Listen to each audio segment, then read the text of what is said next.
The Environment, Natural Resources, Climate, and Energy Conference Committee will come to order. Members and members of the public, last evening, the conference committee adopted the conference report at 9:19 p.m. Our purpose here this morning is to walk through the agreement. I want to acknowledge, I see Representative Schultz and Representative Swazinski here for the walkthrough. And, just to note on the environment side, we did adopt a spreadsheet last week and a number of the policy provisions. So I think the walkthrough will be relatively short there.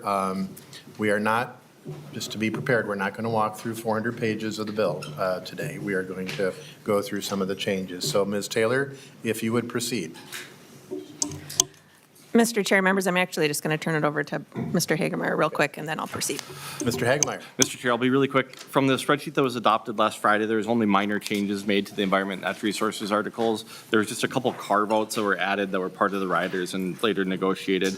Lines 93 and 94, you'll see carve-outs, and I guess, sorry, 93 and 45. There was the appropriation made, but the carve-outs were added in the rider itself. In line 122, there's a $250,000 transfer to the Department of Health that was part of the House bill that was included in the rider.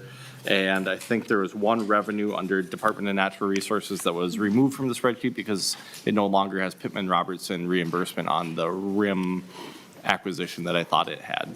Other than that, the spreadsheet is the same as last Friday. Ms. Taylor.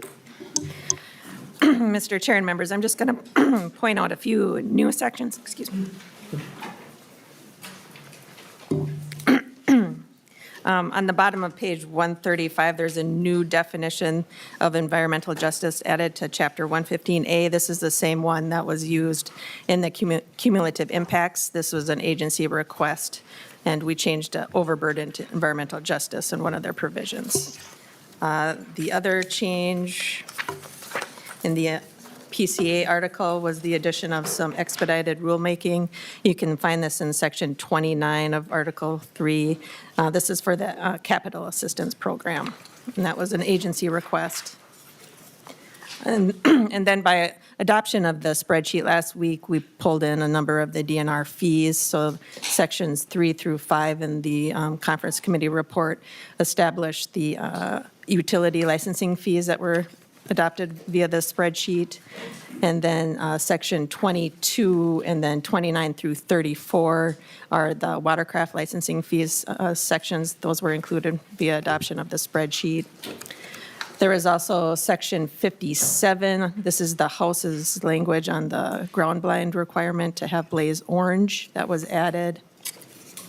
And then the water use permit fees for the summer surcharge and the application fees, those were included. That'd be section 84 in Article 4 and 92 in Article 4. And then you'll see that the environmental justice provisions were all included in a new environmental justice article. And there were a few changes from what the committee had seen before on lines 276 through 276.13 and 276.14. This language was modified. This is for the rulemaking, just providing some additional clarification on what that would be. And then the eligible applicants, if you recall, the committee had adopted that communities that were impacted by water gremlin and 3M would be eligible. It has now been expanded to the 7-county metropolitan area, and you can see that in line 280.17, and that's really the substantive differences. Obviously, there were a number of technical corrections, but those would be the ones of interest. Members, any questions for Mr. Hagemeyer or Ms. Taylor? I want to thank them for their tireless work in putting the bill together. Chair Acom, would you like to say a few words just on the energy portion before we go?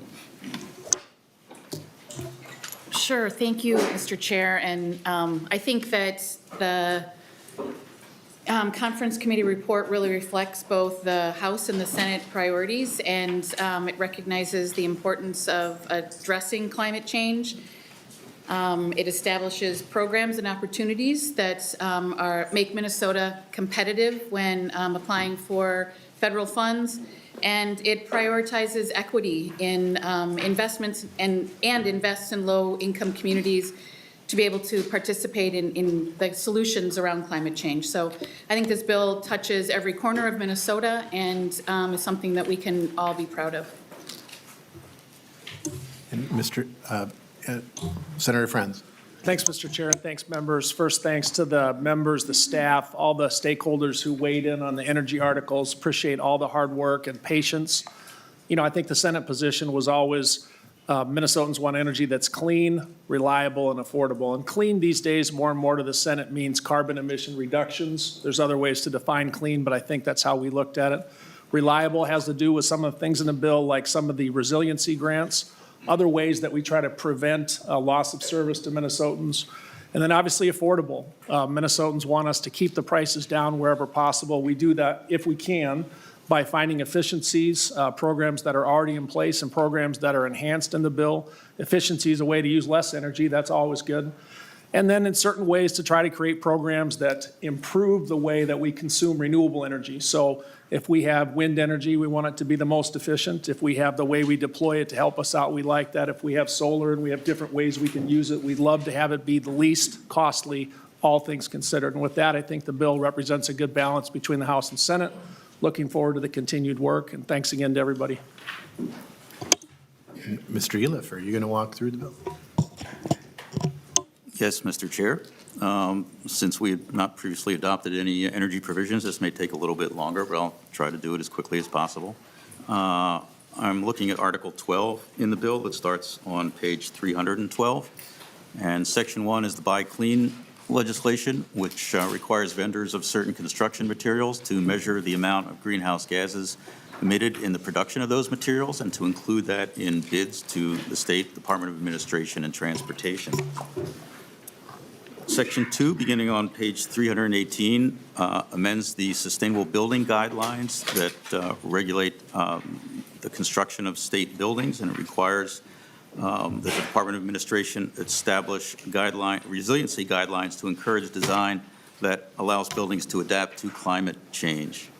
On page 319, sections 3 and 4 establish a hierarchy for the purchase of vehicles for the state fleet, which establishes electric vehicles and hybrid electric vehicles at the top of that hierarchy. Section 5, beginning on page 320, requires utility diversity reporting for programs that receive funds from the Renewable Development Account, and also requires construction projects receiving such funds to pay the state minimum wage. On page 325 is Section 6, which establishes amounts for the Excel Solar Rewards Program through 2025 and provides that half of those amounts will be allocated to low-income persons. On page 326, sections 7 and 8 are HVAC grants to school districts, which allow the school districts to assess their HVAC systems and also to make upgrades. On page 330, section 9 requires new motor vehicle dealers to have at least one member of their staff complete a training course that's offered by a Minnesota motor vehicle dealership that addresses electric vehicles. At the top of page 331, section 10 changes the reporting dates for the number of disconnections that a utility has. Section 11 is the current intervenor compensation bill, and you'll see in the middle of page 333, there is, later in the bill, changes were made to that section, and a sunset was established for eight years from now. This section provides that when that sunset occurs, the current language become effective once again. At the bottom of page 33 is section 12, which requires public utilities to put together a plan to deploy, to promote electric vehicles. On page 338, I'm sorry, on the bottom of page 337, section 13 establishes that utilities must provide a customer with their own electricity usage data when they require it with respect to an interconnection of a small qualifying facility of the customers. Section 14, beginning on page 338, the Community Solar Garden Program. A number of changes were made to this program. There are several new categories of gardens and new amounts of compensation to these gardens for excess energy sent to utilities, and it also establishes annual capacity limits beginning in with 100 megawatts annually in 2024. Page 347 and 348, section 15, is a revised settlement with the Prairie Island Indian Community and Xcel Energy regarding the nuclear waste stored at Prairie Island. It says that an additional $7.5 million a year will be paid to the Prairie Island Indian Community, plus $50,000 per cask of nuclear waste that's stored there, and that this will be recovered through utility rates. Section 16 on page 348 is new language that establishes a distributed energy solar standard for the state for public utilities.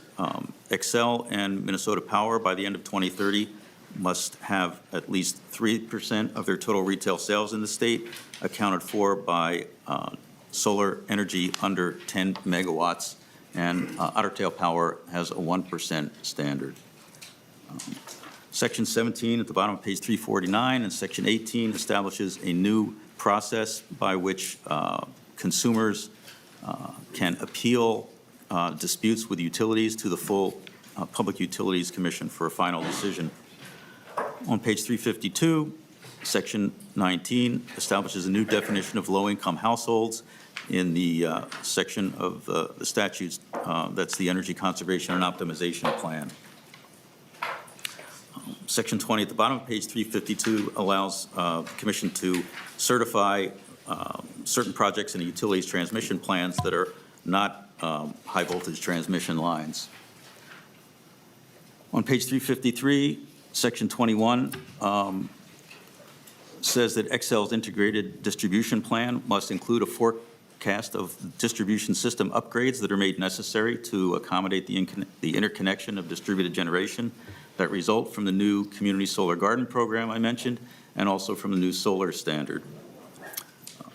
Section 22 at the bottom of page 353 establishes that a certificate of need for wind and solar projects of 50 megawatts or more that are seeking a site permit do not need to obtain a certificate of need. Section 23 on page 355 establishes that when a utility sells a plant, it doesn't require approval from the PUC unless the amount of that sale is $1 million or more. Section 24 on page 356 increases to $1 million a year the assessment authority of the Department of Commerce with respect to its duties regarding regional and national grid reliability.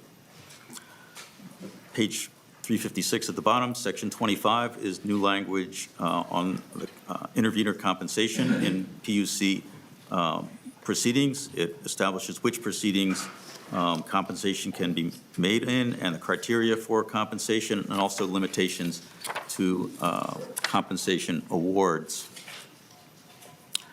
On page 362, sections 26 and 27 expand the authority of the Department of Commerce to incorporate language that's later in the conference committee report that moves the Solar on Schools program, which is currently in Xcel's territory that is operated by Xcel. It moves that program to the Department of Commerce.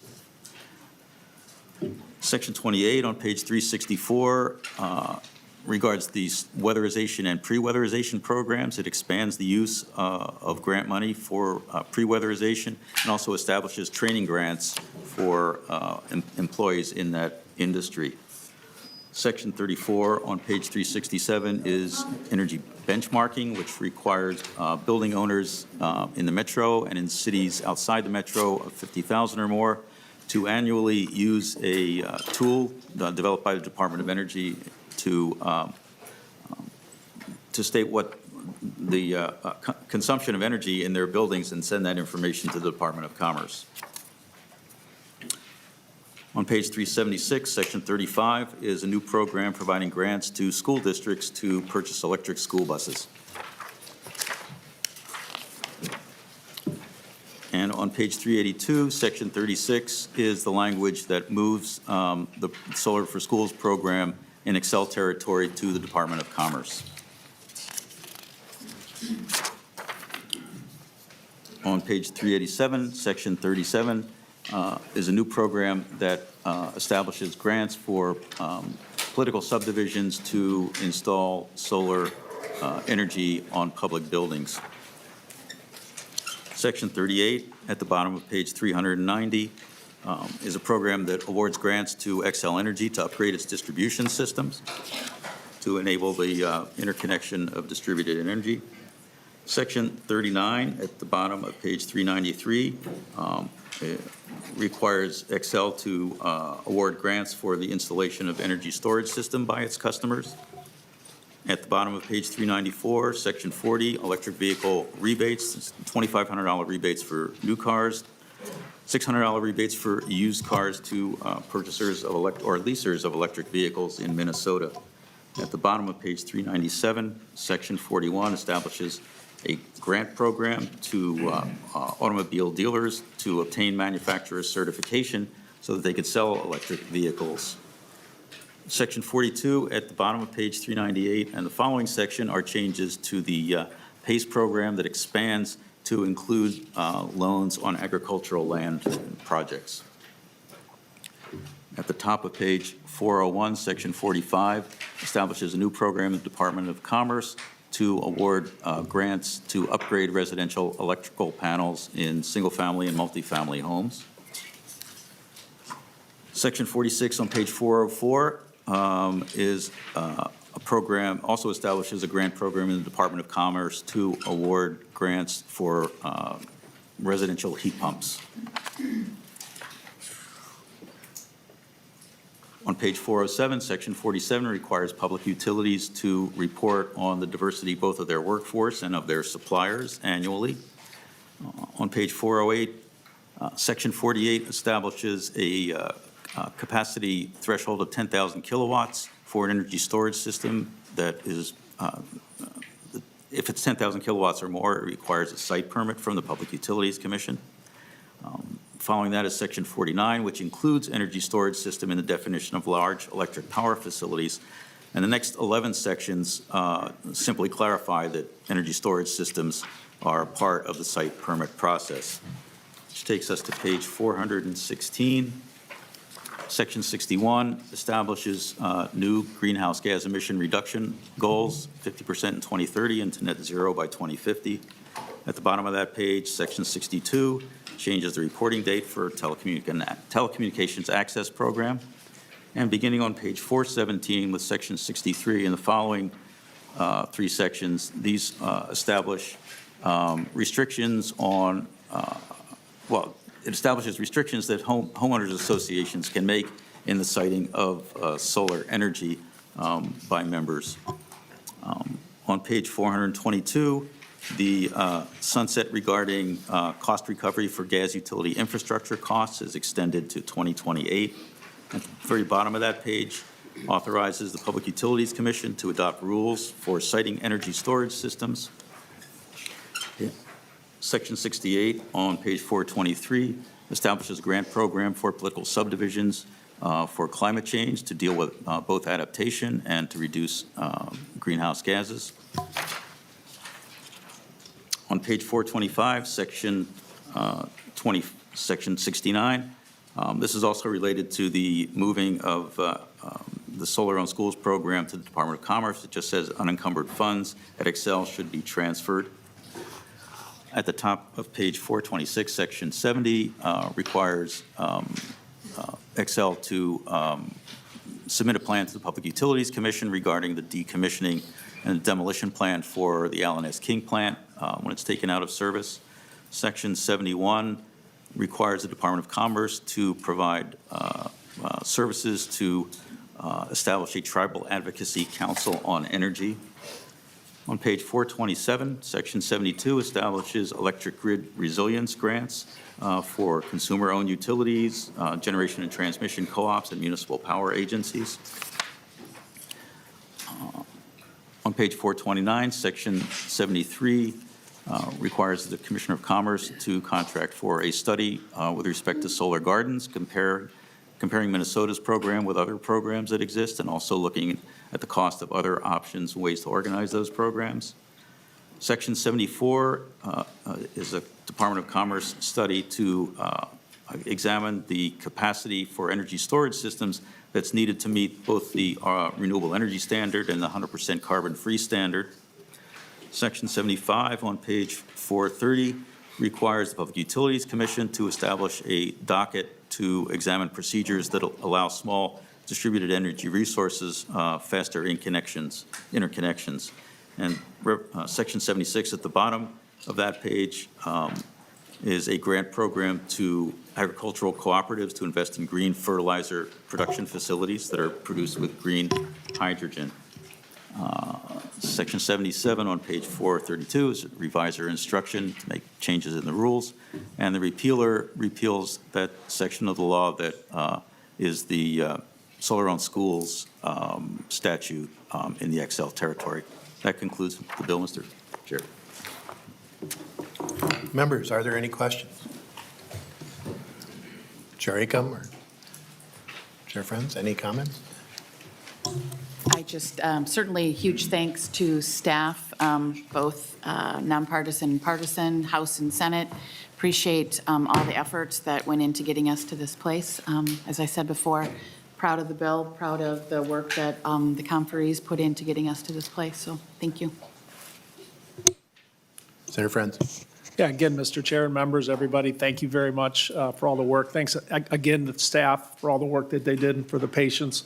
I meant to mention, thanks to those groups that partnered with the conferees, we're looking to establish partnerships that can help Minnesota. That includes partnership with groups, partnership with entities, and a special nod to the co-ops and munis who are essentially nonprofits helping us provide electricity to Minnesotans. The way we partner, is going to contribute to the results we're looking for, and I think that was a positive part of the process here. Thanks, Mr. Chair. Next, we'll go through the spreadsheet. Mr. Mueller.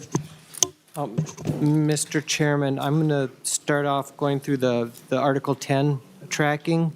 The spreadsheet is titled Energy, Utilities, Environment, and Climate, and it's dated from yesterday at 5 o'clock. The first page lays out sort of the appropriations as they appear in Article 10, but I'm going to jump to the second page and just focus on the change items. Starting on lines 54 through 59 are the change items that drive the operating costs of the Department of Commerce. Line 54 is the maintain current service levels of $458,000 and $606,000 ongoing. Regulation and planning, $87,000 and $116,000 ongoing. Energy resources and planning, $2.52 million, and then that's ongoing.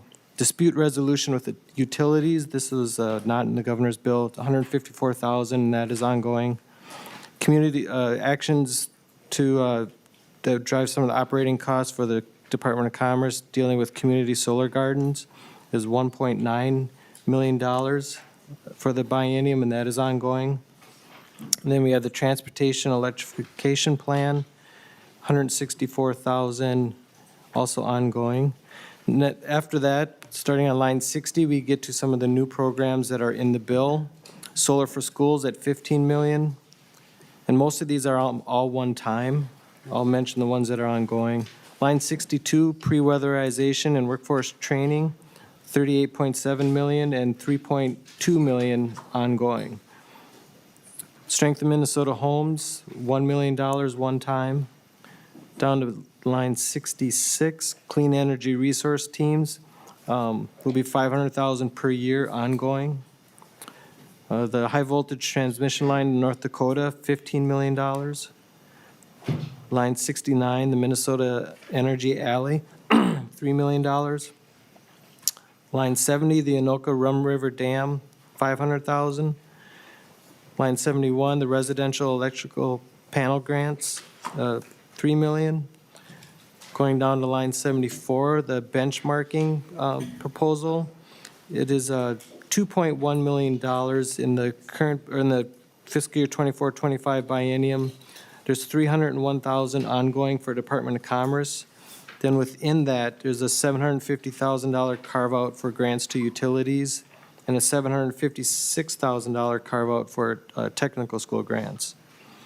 A heat pump rebate program at $6 million. Electrical vehicle rebates, $5 million. Electric vehicle auto dealer certification for $1 million. On-site energy storage systems at $3 million. Next, on line 82, the feasibility study for the Minnesota iron ore, using iron ore for battery storage, 500,000. Line 83, electric grid resiliency grants, 5.3 million. Line 84, electric school bus grants at 6 million. Then on line 86, there is 300,000 one-time for the Tribal Advocacy Council on Energy to cover the administrative costs of that new entity. Line 87, there's a language in the bill for a community solar garden study, and that's funded at 3 million. Then the last general fund item here in Commerce is air ventilation program grants for 1 million. And then the last item on the list here, there was a utility grid assessment extension that was 1 million per year, but that is in the special revenue fund. Next page, there's one change item dealing with the petroleum tank release cleanup board, and that's their operating increase at 61,000 and that 41,000 per year in the tails. And that is the change items for the Department of Commerce. I'll note on page 3, line 135 is the Public Utilities Commission. They have a total operating increase of 5.26 million and 5.628 million in the tails. And on page 4, lines 149 through 155 show the details of that operating increase. It's spread across a number of items. They're not shown in the bill, but the spreadsheet shows the sort of the steps of the operating increases for PUC. Next, I'll get to other agencies that are in the bill. Line 63 is Department of Ag, green fertilizer grants, 7 million. Local climate action grants for 2 million for pollution control agency. I'll note on line 171, the benchmarking tech school grants was part of appropriation that was actually in the Department of Commerce, so that appears there. Line 175, the Climate Innovation Finance Authority, or the Green Bank, is 20 million. Line 179, Weather Resiliency Program at the University of Minnesota is 1 million per year ongoing. Then under the Department of Administration, there's 2 appropriations, new energy guidelines for state buildings for 690,000 one time, and a construction material analysis for 255,000. And then Department of Transportation, there's one item for 310,000 for also for the construction material analysis. Next page, on page 5, lines 195 through 212 just show the amounts that are assessed back, both for Public Utilities Commission and Department of Commerce. These ties to their operating increases that I've already gone through, so I'm going to not go through all those separately. And then we tie out to the target. I'll show on line 232, there's $150.53 million of new spending general fund and 21.274 in the tails. That is offset by revenue being assessed at 10.5 million on line 238 and 11.2 million in the tails. And when you count the spending in Chapter 24 for the State Competitiveness Fund, that was at 115 million. You get to our total target for the conference committee of 255 million in fiscal year 24 in 25, and 10 million in the tails. And that takes us through tracking of Article 10. I'll turn it over to Ms. Eng for the next part of the spreadsheet. Mr. Chair, I'll be going through the renewable development account items in the bill, looking at the conference columns, starting on row 8. There's the additional payment for Prairie Island, which is $7,500,000 per biennium. On line 21, there is the $200,000 per biennium for Made in Minnesota Solar Administration. The third-party evaluator on line 22 was taken out, so that was in the base, so it's net negative or impact. On line 23, the University of St. Thomas microgrid gets $2 million in the fiscal year '24, and 400,000 and '25, and then 400,000 in fiscal year '26. They also get a capacity building and federal match fund of $4,100,000. And on line 25, the solar and community colleges was taken out, and that was in the base. On line 26, the Granite Falls Hydroelectric Facility got $2 million in fiscal year '24. On line 27, electric vehicle rebates was $5,567,000 in fiscal year '24, $5,149,000 in fiscal year '25. Those are one time. On line 28, there was $1 million from the RDA for the auto dealer certification. On line 29, there's $7 million in fiscal year '24 for electric school bus grants. On line 30, there's $5 million in fiscal year '24 for solar on public buildings. On line 31, there's $3,500,000 in fiscal year '24 for residential electric panel grants. On line 32, there's $4 million in fiscal year '24 for energy storage incentive grants. On line 34, there's $4,250,000 in fiscal year '24 and $6 million in fiscal year '25 for distributed energy upgrade grants.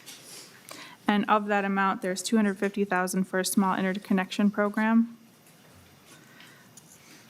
On line 37, there's $7 million in fiscal year '24 for heat pump grant program.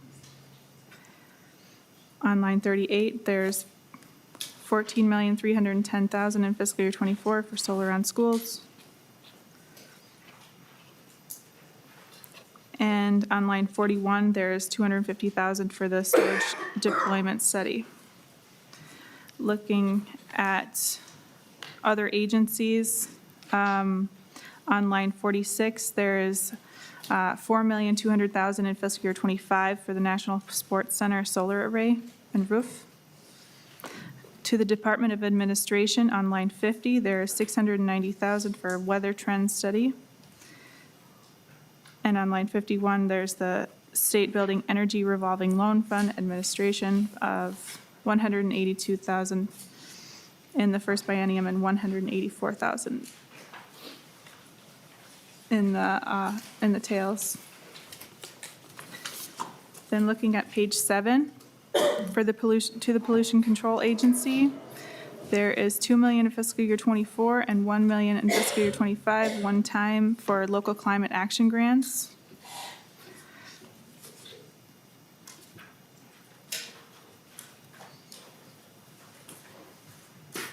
And then jumping down, these were base items that are included in the bill on line 84. There's $4,500,000 per year, the statutory for Made in Minnesota Solar, and then the carry forward for Prairie Island Net Zero of $21,047,000 in fiscal year '24. On line 93, the total expenditures from the RDA for fiscal year '24 is $89,404,000, $21,441,000 in fiscal year '25. And the balance in fiscal year '24 on line 96 is $3,287,000, and then $7,017,000 in fiscal year '25. And that concludes the RDA presentation.